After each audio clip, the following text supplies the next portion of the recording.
Hi, I'm Melissa.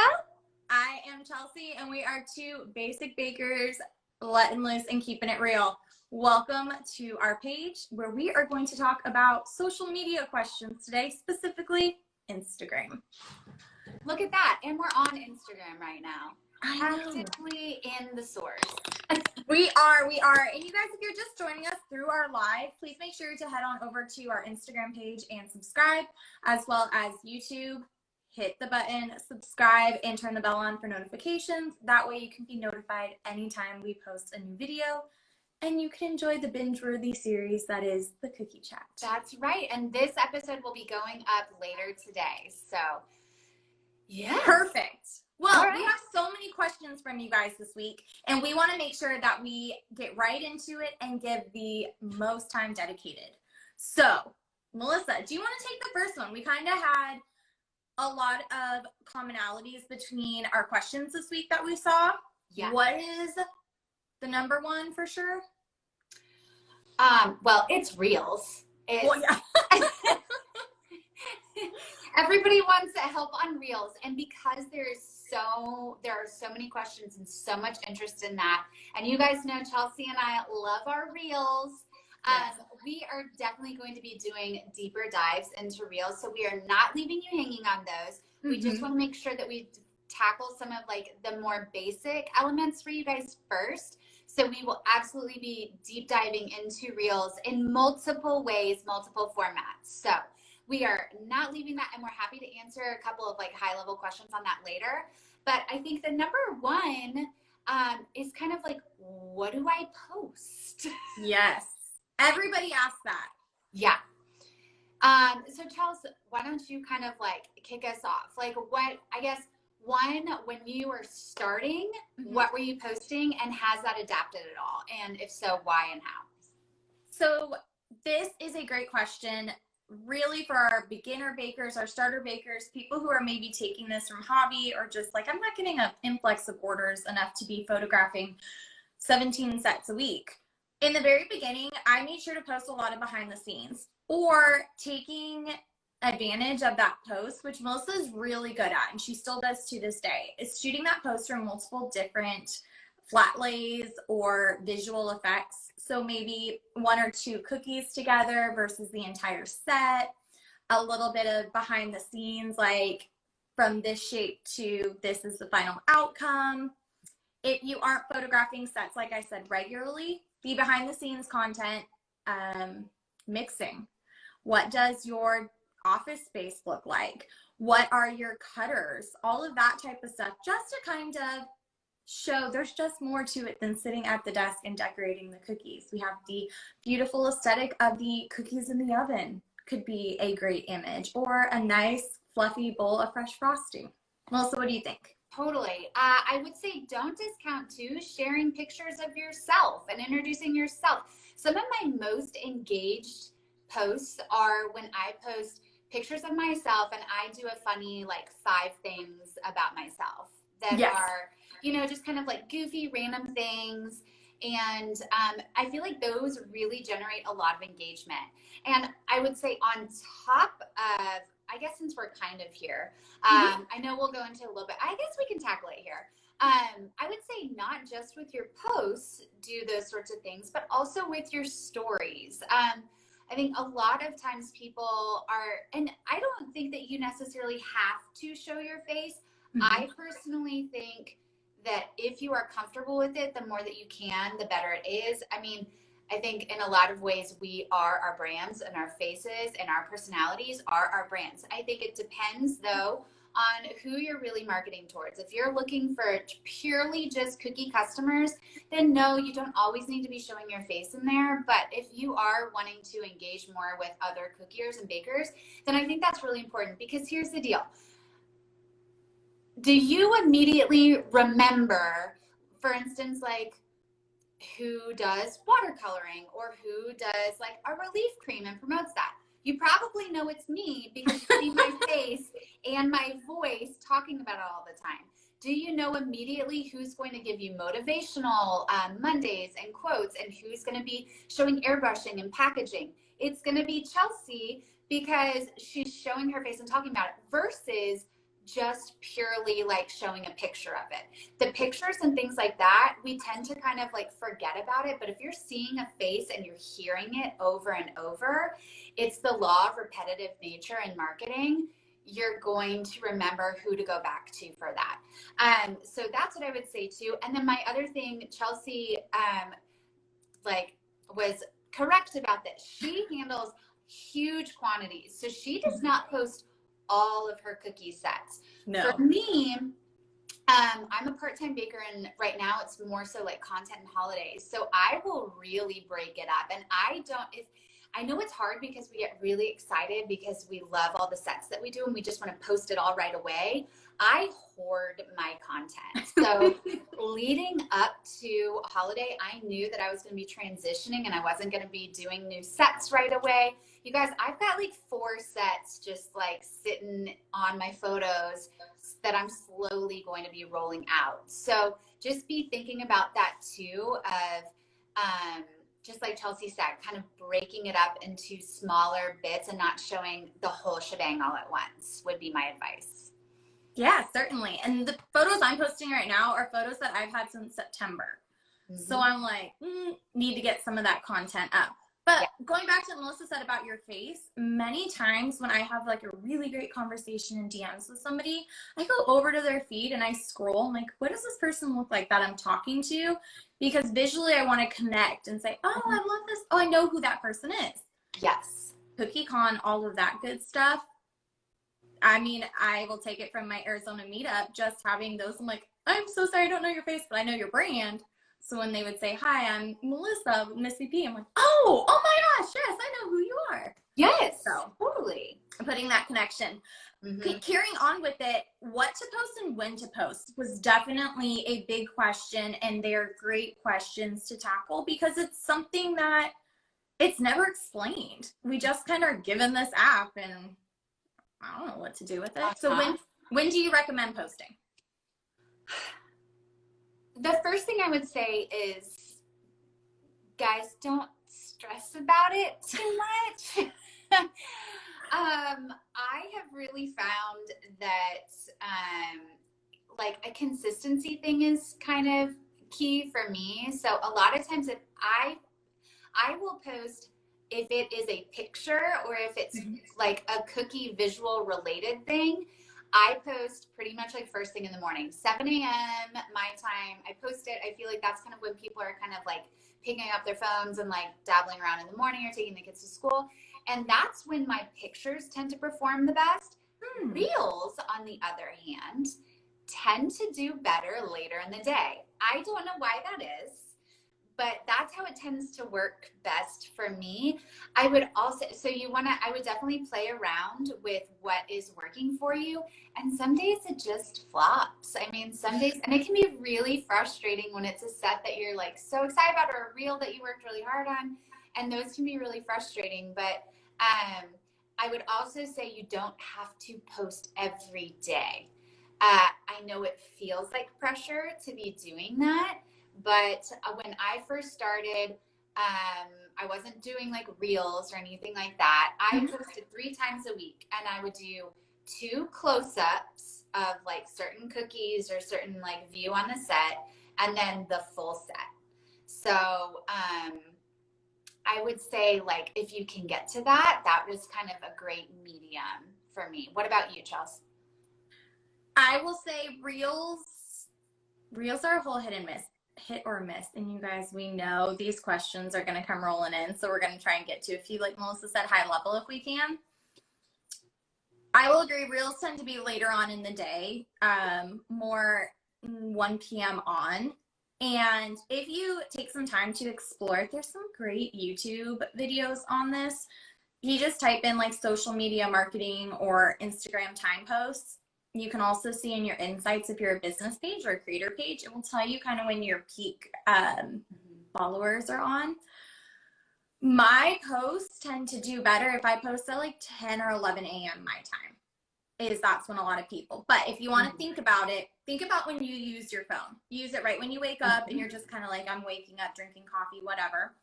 at lunchtime. So whenever that lunch is in your region, people are going to grab their phone. And then once they get home and make dinner, so that like 6 to 8, sometimes we see a nice little peak as well. So like Melissa said, it's always great to play around with some posts and then just follow those engagements and kind of see where it leads you down that rabbit hole. Yeah. I know when I look at insights, for me, it's not the most helpful, I feel like, because it's like, oh, your people are on from 8 a.m. until 4. Like, it's all, like, it's basically work day. I'm like, well, If you, I guess, yeah, if cookie accounts, if you're following like a lot of cookiers, we are all living on Instagram all day long. That's a good point. If you're in the beginning stages and that you're seeing a ton of cookiers and that's who you're following, that could be skewed. In the very beginning, I did not follow a ton of cookie accounts. I didn't get introduced to that world, I would say, for a few months into the gig. Yeah. So it was a lot of my customers. So I've kind of used that engagement. So kind of keep that in mind. It really depends on who you're following. That's a good point. And you could use stories. I mean, that's not a bad idea. I should probably do that again. Use stories and just ask for it to be customers only who are responding, and give them a poll and say, when are you most like on Instagram? Because yeah, that's true. When I send out my links for like holiday sales and stuff like that, I usually send them out at like noon. So people like know it's their lunch break or a break in the day that they can like get to it. So that's a good idea. Pop on and check. Kind of leads us into the next topic that we're just somewhat skimming onto. I know we talked about creating content, but what about creating content to share in stories? What do you share in stories? It's too much, too little. It's kind of the new wave of interest along with Reels. Do you have specific insights on this? I do think it's important to, you're always going to notice the most engagement, or at least I do, whenever there's something that people can actually react to with their thumbs on your story. So they're a part of your story. If it's that they're laughing at something, or it's that you're asking direct questions or polls. And I personally find that decorating videos, even if it's just flooding videos, it's not just cookiers who love watching decorating videos. I can't tell you how many customers are always like, oh my gosh, whenever you post your decorating videos, I'm obsessed. It's so like meditative, and they love doing it. So that's a huge one. Whenever I have decorating time, then I have my camera set up and just videoing it. And a lot of times I'll just sit there with the stories and do it on the hands-free. It's no like crazy editing or anything. It's just that. I think sneak peeks are really fun to do. And yeah, just life stuff, behind the scenes things are, I think, big. But I definitely also see peaks and valleys of engagement throughout the week. So Fridays usually kind of like go downhill for me on stories, and then like on Sunday nights and Mondays it starts to like go back up. But yeah, what about you? I am always active on stories, you guys. I feel like stories, if you are new and you really feel hesitant to show your face, and I saw Jack's Cookies on here saying her adorable accent, which we all love. We are our own worst critics. There's so many times Melissa and I on these lives, on recording, we've gotten used to it, but seeing us, we're like, oh my gosh, why do we do that? Oh yeah. The nice thing with stories is you can delete and try again. So just kind of getting your voice maybe out there first on a behind the scenes. Hey, this is what my set is looking like this week. I'm doing Moana themed. Have you done this set? And putting a poll, yes, no, or send me some ideas while I'm decorating. And people love to be, like Melissa said, that engagement with them. So asking questions. Also just showing real life stuff. I try and really share that, as far as I started a series of like follow me on Mondays, and this is what my Monday is going to look like. I mean, we're all little nosy people. I want to know what people's lives look like behind the decorated cookies.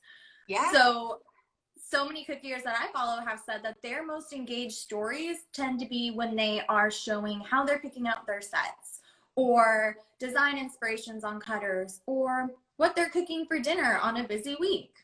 So if you're not doing cookies every single day and don't have that content, you can share things.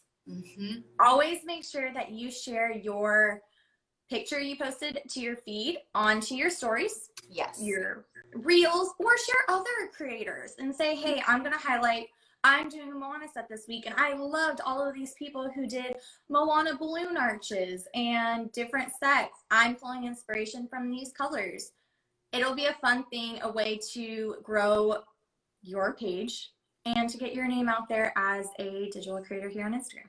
Absolutely. A great account for somebody who shares a lot on stories and tips and just communicates well with their customers too without showing their face a lot is a dancing baker. Oh, yeah.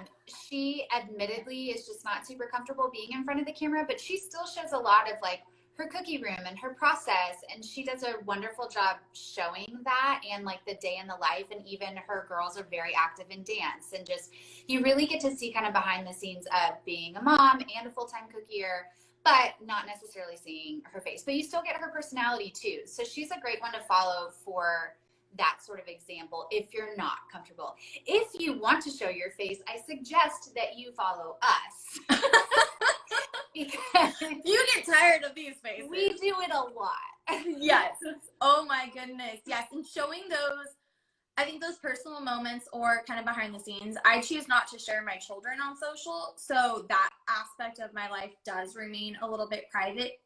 I know there's always that question of how much is too much. That too much boundary is really going to be up to you. This is your page, your company, what you choose to share, because you sell your company. People will buy into you as the creator and are like, I love their personality. I feel so connected to them. I want to support them.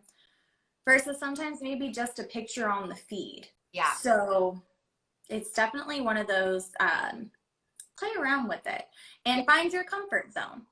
Yes. You can. Sorry, I'm looking down at questions You're okay. people asked. You can always do, I'm going to plug my phone in. My phone's about to die. You can always do, there was an account I followed for the longest time, and she took pictures of herself and put like a caption of something, but she never spoke. Yeah. So it was like a year and a half into it. I was like, what does her voice even sound like? Yes. So it's always fun, but yeah, I love that. Okay, so two things I would love to tackle. One, a lot of people are saying, how do I find my community? How do I genuinely find other cookiers to be friends with without feeling like creepy? And don't we all feel that way? I personally feel like a couple of things. One, really genuinely commenting and engaging on their posts and their reels. Because there are absolutely people who comment on like every single one of my things, and I know their names, I know their personalities, and that truly does create like recognition. And then interacting in stories, I really think is a huge way. So if you're not sharing yourself in stories, fine, but if you see something or if you're engaging with them or asking a genuine question about something, that really does spur, I think, true, genuine communication and discussions and things like that. And then also, if you're not in a cookie exchange groups, those are great ways. I did one a long time ago, and literally somebody just reached out to me and said, hey, I'm getting together a group of girls or cookiers to do an exchange with. Would you be interested? And that's a great way to create kind of a little community in that. What would you add to that, Chelsea? I would add to find those is, I know hashtags are becoming obsolete now, but one thing, because of marketing to your customers, and you just never know at what level somebody's using this app, you can search, like I could search AZ Cookiers. All of my posts, that is one of the hashtags I use, AZ Cookier. So then that way I'm like, oh, I can find cookiers in my area or your city. Sometimes just search Surprise, Arizona, if that's where you're at. And you'll see all these different type of businesses, which can lead you down a rabbit hole. That way, if you aren't able to find a cookie community, you can start one. Yeah. Some of my best friends that I met, I remember in the very beginning, I was struggling with like certain things, and they would say, hey, I just want to give you this tip. And it just opened that dialogue bubble, and we were able to hey, I don't want to post this because I don't want to look like I have no idea what I'm doing. How do I fix this? Yeah. So maybe that's a great way too, is maybe in your stories, post a question to other cookiers for them to actually answer. And then if something that they're saying jives with you, then you can start a discussion from there. The other big topic, and I'm really passionate about finding this balance, is how do you balance managing and not going down the wormhole? And guys, it's a journey and it's ever changing because Instagram is ever changing. I think the big thing that you need to decide for yourself is, in this moment and this time, is Instagram a thing for you to just find inspiration, post your like content so that your customers can see what you do? Or is it something that you truly want to use as a business vehicle to grow your business that way? And those are two very different things. I always kind of, and I don't necessarily do this now because life has changed for me, but when I was really trying to balance it, when I was more so like the girls were little and I was at home, I tried to do a 3 time a day rule where I would literally set a timer. I would wake up in the morning, I would open the app and I would set a timer for maybe 15 minutes and I would do my things there. And then I would literally plug my phone in away from me in a different portion of the house. And I would go do my day. And then at lunchtime, I would do it again.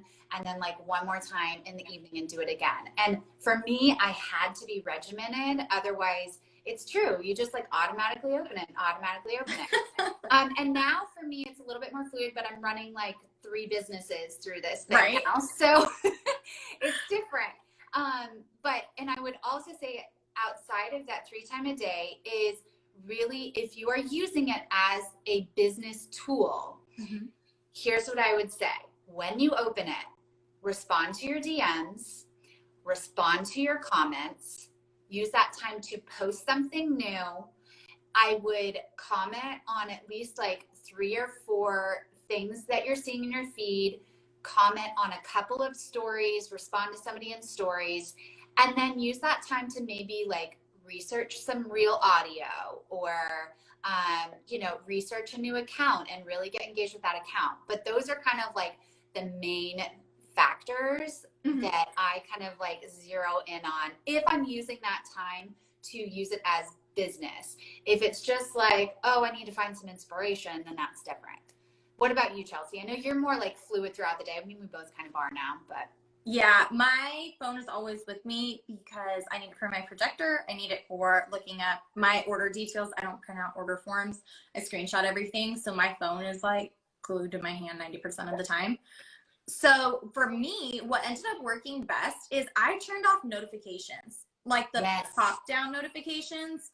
I also have a shortcut screen, so it never tells me that bubble next to the app how many things are like pending. Oh. Because to me, if I see that, I'm like, oh, I gotta clear it. Yeah, I'm one of those people. Yeah, I cannot do the like 1,000 unread emails. Not my jam. So in order to stop feeling that pressure that I have to check it, I took away that struggle. So then that way when I popped on the app, I'm like, oh, I got stuff to do. Yeah. So I do the same thing as Melissa. I respond to my DMs. I know engagement was a big thing that we had a lot of people asking, is they kind of feel that their community doesn't engage with their posts. They don't see any likes or comments on it. You kind of get to help move that ball and get that ball rolling. If I'm going to post something, I'm going to make sure that 15 minutes I'm going to be on the app and I'll respond to any posts coming in. Another great trick when you're first starting out is engage with other accounts, like Melissa was saying, scrolling through your feed and start commenting on those, or commenting on hashtags if you're still using those, if that's something that you're using or have like type of accounts or interests. And so as you are engaging and you post something, then somebody might just see your stuff pop up. So then that way it's already like people are like, hey, what is this page? And they click on over to yours and they'll see your next post. Yes. So they're just kind of really finding, again, your comfort zone in that. But I make sure that I try and reply to every person who decides to leave a comment on a reel, a picture, a video, whatever it might be. Yeah. It might not be the instant it happens, but when I do pop on the app, I feel like now I'm pretty quick at just like go through. I do think it's very important to respond to comments on your posts and on your reels. I really do think it helps in the algorithm of bumping it up.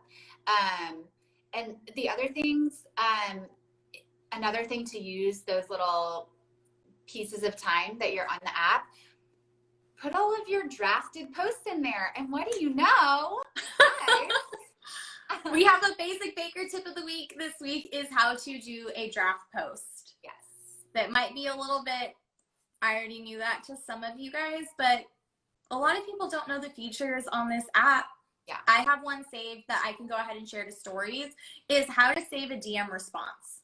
So then that way, if you're constantly getting people in your DMs for orders and you don't take orders through DMs, I just already have a generic little like saying that I send to them and go. And so that way it's just quick and streamlined. Yeah. It makes it a really nice process. But what other questions did you see that you wanted to talk about? One other piece that I wanted to add to one that we did earlier is if you don't have enough stuff to post, if you don't have enough pictures to post, it may mean that you have some time to make just content that you like want. So take a cookie class. There's so many great online cookie classes. Take those cookie classes because I feel like those also help engagement when you post cookies that you made from another class, because guess what? You get to tag that cookier that you took the class from, or look at the tutorials. Sweet Cheeks by Renee has some amazing tutorials. I mean, there's so many great tutorials on Instagram. Try out some of those. And, you know, so if you don't have enough content to post, it might mean that you could just create some pretty stuff to post here and there. Comparison game and obsessing over followers. Oh, goodness gracious. Those are big ones. I know that everybody's really trying to get to the 10,000 mark, which used to be huge. If you don't know this, the 10,000 mark used to be, I know, this was like Chelsea's like, seriously? The 10,000 used to be such a big deal because it was when you would be gifted by Instagram the ability to have the swipe up option, which means you could add a link. So if you have something like Amazon favorites or you have products that you are getting kickbacks on, that's a great tool because people can immediately just go to those links. Well, a while ago, Instagram granted that to everybody. So it was the week after I hit 10K, and that was the only reason I wanted 10K is because I was sending so many links in my DMs. Like, this would be so nice. I hit it, and then it was like, Instagram launches, link to everybody. Yeah. If you are under 10K, it doesn't matter now because you can have the links. But before that, a great tool is to have Linktree. It's a free resource. And you can post all of your links in that, and it's just one thing. So it opens up into a little draft. I have it on my person. Oh, we have it on the cookie chat. So cookie chat has it. Go to our URLs and our profiles, and that's a link tree. So that's a free resource for you to make it easy. But yeah, obsessing over followers. It just is, you guys. Some people are just the golden chosen ones in Instagram, and it just explodes. There are absolutely cookiers who started at a time, I think when, probably like 5-6 years ago-ish, when it just all collided right at the right time. And they themselves are like, there's no way that I would be able to recreate that now and get to 100-something thousand followers now. It's just the market's so saturated and it's just a different game.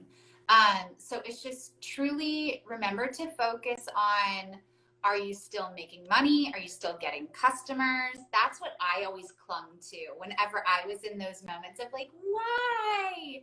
It was, okay, you know what? My books are still booked and I'm still getting customers, and that's what I'm going to focus on, and just consistency and just let it go.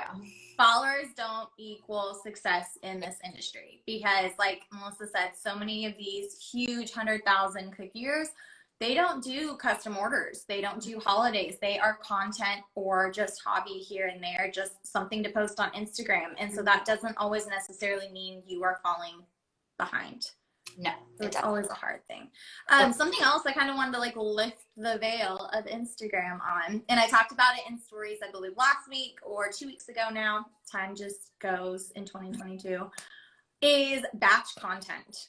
So our post today was about the drafts, how you can draft all your posts, and that way you can just post as you go and you don't have to sit and think of like a funny caption on a day you might be busy. I know people, going back real quick on that, asked about scheduling posts. Those are outside apps, outside of Instagram. Instagram at the moment that I know of doesn't allow you to do a scheduled post. So we can dig deeper into that, maybe at a later date. But back to content. The number of questions, comments I get from people in my DMs when I post reels is, girl, I can never get ready every single day. I can never be doing my hair and makeup like you do each day. I don't have time to do reels every single day. I don't either. I got my hair blow dried today and my makeup on because we are on live. Other than that, this hair is gonna last me a good like 4 or 5 days. Or you're like me and come directly from a workout. Melissa's just killing it over here. But on days that I do get ready, we, as you know, we record obviously for our YouTube channel. So those days I'm going to capitalize on having a full face of hair and makeup or whatever it might be. And I've already started saving like reel audio. Yeah. And I am going to do like 6 or 7 reels at one time, save them in the draft section, and then I can pull from them. I showed you guys that Baker shirt I was wearing when we did our last live over here, so 2 weeks ago. Every time you'll see one of those reels, that was from that week. So it's not like I'm popping on every day to do a reel. If you have time, more power to you. I don't, so I schedule those sections of times in there. Mm-hmm. And again, it's something where it's like, if you're using this as a tool to further your business, it's just part of business. Like Chelsea and I were talking about this the other day about how much we have learned beyond just cookies because of our business. I mean, it's not just making cookies, guys. It's figuring out how to do the taxes, it's figuring out email systems. It's all of it. And it can be a lot and it can be overwhelming, but just take one thing at a time and just remember to focus on the biggest thing is bringing the customers in and bringing that money in. That's where it starts. Yes, definitely. And it's just a tool to keep moving you forward. The cookie chat over here is a little bit different. We are content forward facing and we want to reach the most of you guys. So we even view the cookie chat in our personal accounts a little bit different. The way we tackle social media on those two is social media is one of those, like, it's like raising a kid. You master that baby stage and then they're a toddler and you're like, you master that and something else changes. Yeah. It is a fluid object that just keeps changing. Yes. Last one before, if there are any questions coming in here. People have asked Instagram versus Facebook, which one to do? Facebook is not Chelsea and I's big jam, but I think it depends on where you're at. What I personally do find is that Instagram, while my customers a lot of times are on here, it's not where they're engaging with me necessarily. They will watch. I always find out later, oh, like I saw that. But who engages with me on Instagram is bakers and cookiers, which I love. That's kind of what I have wanted that to become. But I do have my stories and most of my posts, not all of my posts, linked to my Facebook page. And my Facebook page is honestly where a lot of customers are seeing me. Now, I don't spend time pushing extra content over there, but it is a great tool for like pop-ups. If you haven't seen the pop-up episodes, we have 2 of those now. They're a great tool for pop-ups, and it's a great way to like poll your customers and things like that. I think Facebook does tend to skew older, but the other great tool with Facebook for me is our neighborhood page is a very active, and that is on Facebook. So when I use Facebook for my business, it's mostly posting in our Facebook page. But I do also have my stories linked over, so they show in Missy P Sweets stories over there. What about you? And I honestly, guys, mostly because I don't have time. I don't do personal social media. This is Missy P Sweets is my only Instagram, and over on Facebook, I like very rarely use my personal one. In the beginning, it's a great tool for you to shout from the rooftops to everybody.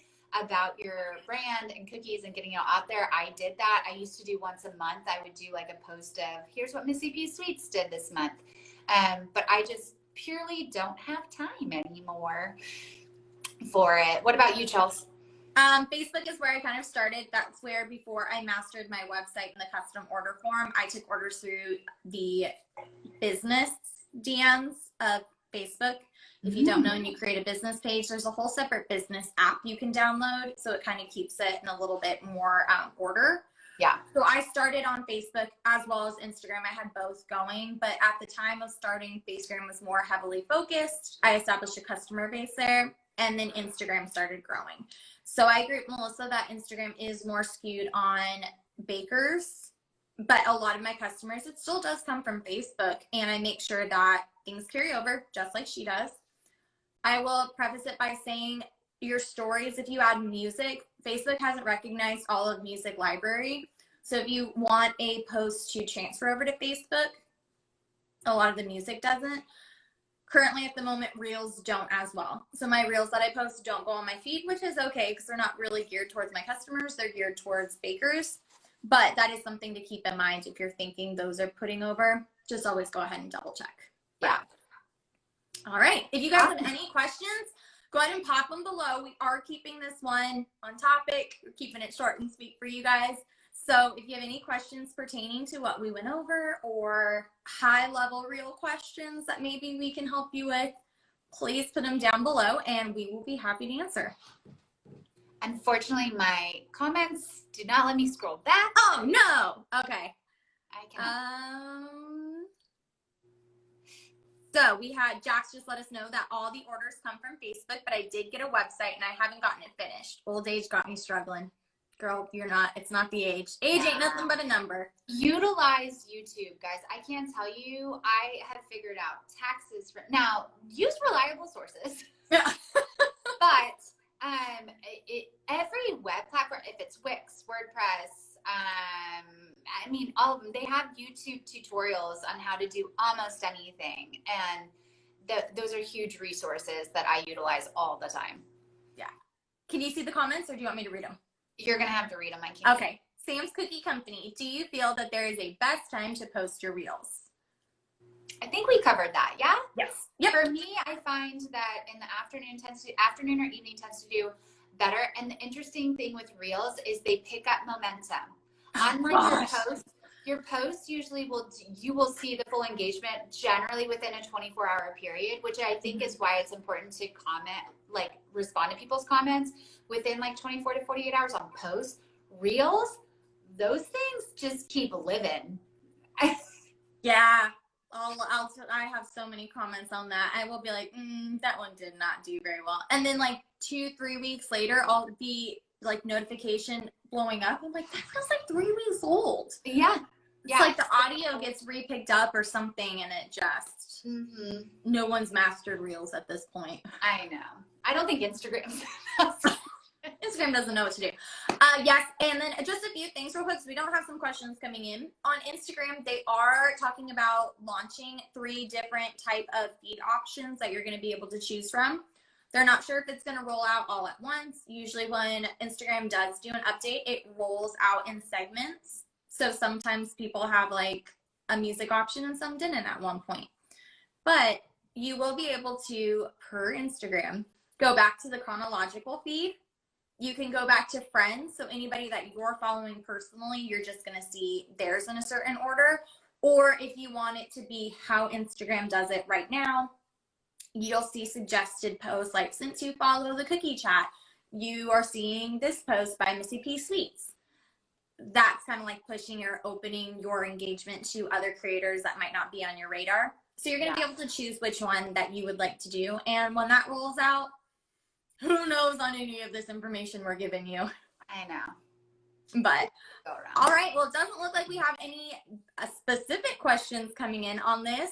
Okay. We'll have this posted to YouTube, like Melissa said, later on today. If you miss this. Oh, wait. Make sure that you subscribe. And also we have tons of different playlists. So you can just select the playlist, play all, and it'll play our tutorials. It'll play all of our business related topics. We should probably start a social channel playlist. So we've really tried to make it easy for you guys to find things and consume everything. And please, if you guys do have more questions about it, comment either below if you're on YouTube, or go over to YouTube and comment in the episode. We do have a quick question right before we wrap up. Okay. It says, do you know why some business accounts don't have the music option? I have it. It's just limited on my personal. I can choose any song. From what I understand, sometimes it can be related to if you're a content creator or a business, right? Is that it? If you followed my account for any long period of time, I struggled with this for months. Instagram would give me music and then pull my music and then it was the most ridiculous thing. So on my end, this just worked for me. I'm not sure if this is for everybody. Melissa's right. The business and the creator profiles are two different options. I have heard a lot of people that are under business are pulled back because of licensing agreements. Like, think Target would obviously have to pay a musical artist to use their music in ads or advertisements. I am a creator account, and at creator, I get full music library. At business, I'm like just generic music. So yeah, might be something to try. But I think that wraps up our basics of social media, and we would love to answer more questions if you have them. I'll post a little question box here. And like Melissa said, hop on over to YouTube if you're not there yet and leave us a comment, and make sure to like and subscribe. We're almost there. But all right, well, I'm Chelsea with Rolling in the Dough AZ. I'm Melissa with Missy P Sweets. May your cakes never be dry. And your cookies be shiny and crater free. Have a great day, guys. Bye, guys.